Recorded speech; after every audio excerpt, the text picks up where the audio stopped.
O futuro dos peiraos interiores é a maior transformación urbana que se vai abordar nas vindeiras décadas e, polo tanto, é a decisión máis trascendente que se vai tomar neste mandato. En malia a relevancia e a dificultade deste proceso, o goberno da señora Rei vai en solitario a negociar o futuro dos peiraos. Non o fixo así o alcalde Xulio Ferreiro, que, como todos e todas sabemos, se empeñou unha e outra vez en traer a este salón de plenos o debate sobre o futuro dos peiraos. E non só a este salón de plenos. E con moito esforzo e moita perseverancia se acadou, por fin,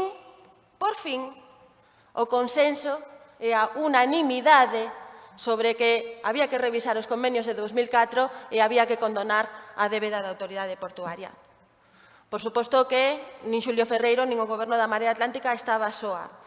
Debíamos a esa cidadanía que, nun acto de disidencia ante aquel consenso en 2004, pelexou dende o primeiro momento por evitar esa condena urbanística do Porto que os destinaba ao pelotazo e á especulación.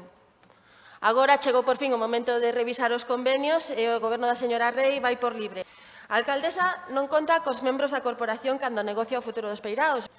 A señora Rei non conta tampouco co apoio do Estado e para a mostra un botón, só temos que remitirnos ás visitas mutuas de Feijóo e de Ábalos. Pero que hoxe, ademais de esa soidade institucional, a alcaldesa se distancia tamén da cidadanía e o Partido Socialista propón unha emenda aos acordos da moción presentada pola Comisión Aberta en Defensa do Común e máis de 40 entidades que lle están a pedir ao goberno da señora Rei que se comprometa coa cidade e co Porto.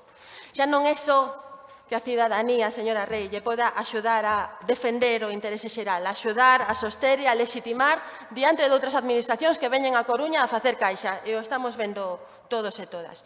E que, ademais, esa cidadanía que loitou incesablemente dende 2004 para eliminar a condena urbanística dos peiraos interiores merece respeto, merece que se lle escoite e merece apoio.